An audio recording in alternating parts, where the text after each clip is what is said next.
Friends of Fiddlers Green kind of evolved from the early days of the Fiddlers Green Coffee House. We were all hangers-on at the coffee house. So we all sang. Some of us introduced the club. You know, Tam Kearney and Jim Strickland were really the hosts of the club. And I turned up in, I guess, 1971 or something like that, and mainly to sing, because they had a guest singer, a floor singing spots. That's what they always called them in the British clubs, was you were a floor singer, which meant you just came up and did a set of 3 songs or something like that before the main act. And so a lot of singers got their start doing that. You know, it was a real it was a great place for starting out as a singer. So I did that, and a bunch of other people did that. I don't recall whether Grit was actually around when I was first there, and I don't actually remember when I first met Grit. But and Fiddlers Green was located where? It was located where there is now, I think, an apartment block or something. It was behind the Y on Eglinton Avenue near Young Street there. It was actually, the address was actually on Rochester, and it was essentially a condemned house. I mean, they kept trying to throw us out and knock the place down. There were all kinds of building code violations and things like that were going on at the time, and they never actually got round to bringing the big ball in and knocking the place down, and we just kind of survived there for a number of years. And was it licensed? Is it like a pub? Or? No, it wasn't licensed. It was a coffee house. It was like a non-commercial coffee house. We served, I think, coffee and goodies. Right. Probably the goodies were probably made by Margot Kearney or someone like that. You know. Right. Yeah. There was Tam Kearney and Jim Strickland, who were both from Scotland. Myself and a guy called John Bowden, who I was singing with at the time. He was over for a master's degree in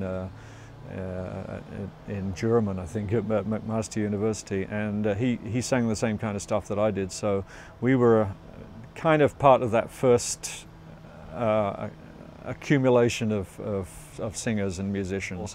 And I think the band kind of came together when we discovered that we could actually play together, because up to then we were just kind of, we would have a song circle on stage or something like that, and we just swap stuff, and then suddenly we all realized that we could actually play tunes together. Yeah. So we sort of became a band at that point, but we never really became a band because it's still a song circle on stage. That's the way it works, you know, and you never know what's going to happen. It's completely unscripted and unrehearsed. And so we already sang this stuff. We already did this stuff, and that's what we did, you know. We didn't even think about the fact that we were different from whatever else was going on in so-called folk music at the time. Right.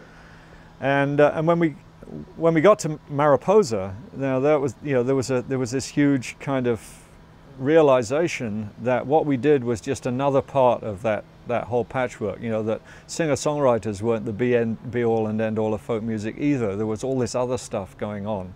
And I think that's what that was the effect that Mariposa had on me anyway. It was just to broaden my realization of what this community was all about. They called him, he was often called a nice young Jewish guy from Toronto. And I think the reason for that was that we once had a review, and the reviewer was quite scathing about the fact that that the British people on stage were all using foul language and telling off-color jokes. And Grit just sat there, this nice young Jewish boy from Toronto, and sang his songs, you know. And so he never really got over that. He was never allowed to get over that. We brought that back to him. We still do, actually. And yeah, you don't get away with stuff like that in the Friends of Fiddlers Green. He was somewhat younger than us. He was about 18, I think, when I first met him. And most of us were at least in our early to mid 20s, and a couple of them were even older than that, I think. And he had this kind of naivety, you know, that you get when you're 18 years old. I don't think he really had any idea of what he wanted to do at that point. He was certainly interested in making things, and he loved playing music. You know, he was already a good guitar player, and I think Grit's always had he's always had an unending supply of ideas. You know, he's he's one of these guys who he doesn't burden himself with the possibility that he might fail. He just goes out and he does it, and sometimes he does fail. You know, he's not like everybody else. It doesn't always work out, but he's always willing to give it a try. And in many cases, because of that attitude, I think he has landed on something really, really good and produced great results.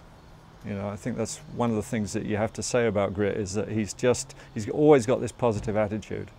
Still feel that he gets these ideas, and he does, like, you know, the rest of us would think it through and we'd think of all the things that could go wrong. He doesn't. I think he just goes ahead and does it, and you know, it's still there. But at the time, he was very naive. You know, the famous story about Grit was the filling up the gas tank story, which a lot of people will have heard. But essentially what happened was that Grit bought this new car, and it was an old car, but it was new to him. It was a Volvo station wagon or something like that, and he was very proud of the gas mileage he was getting, because at that time, you know, it was a European car. It was a big European car, but it was a lot better than your, you know, Chevy Impala or whatever in terms of gas mileage. And so we were always asking him how his gas mileage was, and he was very proud of it. And Tam Kearney got the idea of going over to his neighborhood and with a can full of gas and putting a gallon of gas into his tank every day. So every night Tam would go over and he'd pour the gas in, and then next time we saw him we'd say, "Grit, how's your gas mileage doing?" And Grit would say, "You know, I can't believe it. It's doing like 200 miles to the gallon." And we'd say, "Oh wow, that's really great, Grit." And so this went on for quite a while, and I don't think he twigged. I don't think he realized what was happening. And even the kids on the street in the neighborhood were asking him how his gas mileage was, because they'd seen Tam putting the gas into the tank. And then finally Tam thought, well, I've got to do something about this, so he started siphoning it out again. And the story is that apparently he was siphoning it out, and a policeman saw him and came along and tapped him on the shoulder and said, "What are you doing?" And he said, "Well, it's a long story, but it's this joke." And the policeman said, "Well, where does your friend live?" And he said, "Oh, he's just down the road here." "Well, I think I'm going to go and check this out." So he grabs Tam by the scruff of the neck and marches him up to the front door, knocks on the door, and Grit comes to the door. And Tam says, the policeman says, "This man says that he's been playing a trick on you. Have you ever met this man before?" And Grit said, "No, I never saw him in my life." So he obviously wasn't quite as naive as we thought he was at the time. It's absolutely brilliant. Yeah, I've always really enjoyed playing with Grit, and it's partly his musicianship, and you know, he's obviously a great instrumentalist and a great singer and songwriter, but there's something about his attitude on stage. There's a looseness about him which I find very appealing when I'm on stage with him. It's just you know, there's a lot of banter back and forth, and it just makes you feel comfortable to be up there with him. So I've always enjoyed that about him. He is a great accompanist. You know, he's good at accompanying his own songs, obviously, but you could put another singer with him and he'll listen to a song and he'll hear it through once and he'll say, "Yeah, I can do something with that," and he'll pull out whatever instrument he happens to have with him, and he'll always find a sensitive but very apropos accompaniment to that song, and usually it works first time. You know, it may need a little bit of tweaking, but he always has a good idea of what to do with a song, and he's got a great sense of timing. You know, like if you're as a singer, I know that I don't sing in a regular tempo, and I back phrase a little bit and hold back and then move forward. And he's really, really good at following that. He's great. So from my point of view, those are things that I really enjoy about playing with Grit. I think with the Friends of Fiddlers Green, he started out as our guitar player for playing tunes. And I mean, the really amazing thing is that here he was dumped in with a bunch of guys who were older than he was, and who all were already established in what kind of music they wanted to do, you know, and they knew about it, and you know, they knew lots of songs, and they knew about the British tradition. And Grit presumably didn't know anything at the time, and yet within a few months he had learned some songs, he understood the styles, he understood what worked for it. He was a very quick study in that way. And when I think back, it's mind-boggling, really, just how much a part of the band he became so quickly, because it would most people who had no idea what we did would take a long time to really get into it. He fits so well in with the Friends of Fiddlers Green because as an accompanist he can drag out any number of instruments. There's guitar, there's his long neck tenor mandolin, I think he calls it, and then he plays all these weird and wonderful instruments like Northumbrian small pipes and English concertina, and he's even recently, in recent years, started playing the fiddle. Although to be honest, he's not quite as good at that as he is at the other things.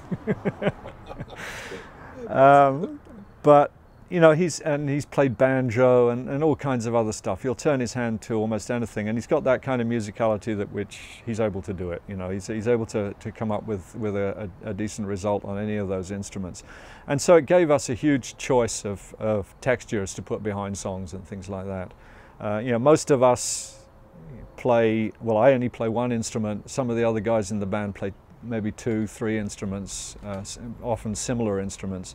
But he was there, like if we needed something extra, I think if we needed a trombone, he'd have gone off and learned how to play trombone. In fact, I think he does play trombone. I seem to remember that he was in band at school or something like that. I'm sure that when he first started playing with us, I think he enjoyed it, but he must have felt like he was in a battle, because the rest of us were always kind of slinging barbs back and forth. Friends of Fiddlers Green practice, the folklore says that a Friends of Fiddlers Green practice was like 1 hour of practice and 2 hours of plotting, because we were always playing tricks on each other. It was just it must have been really hard for him, I have to say that. But he very quickly got into it and very quickly was able to give as good as he got. And as you say, he's perfectly comfortable on stage. He probably says more, if not as much, if not more, than the rest of us do on stage now.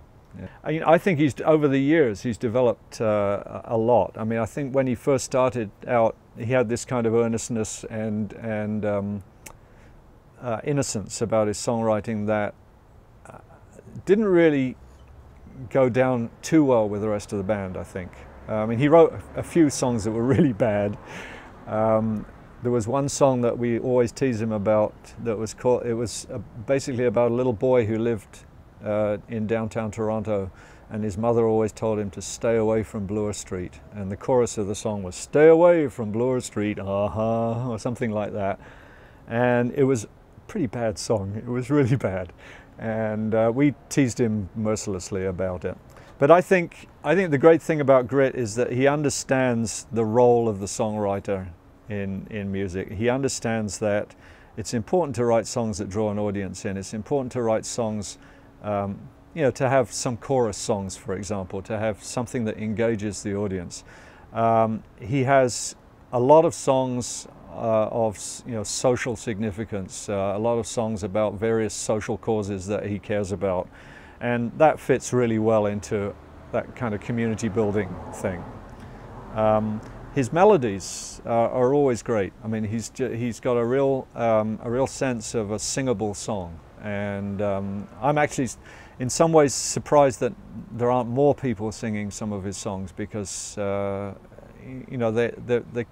the kind of songs that creep in your ear when you're in the shower and you start singing them. Suddenly you remember them, because sometimes I'm on my way home from a Friends of Fiddlers Green gig, and there's this earworm gnawing away at my ear, and it's quite often one of Grit's songs. Yeah.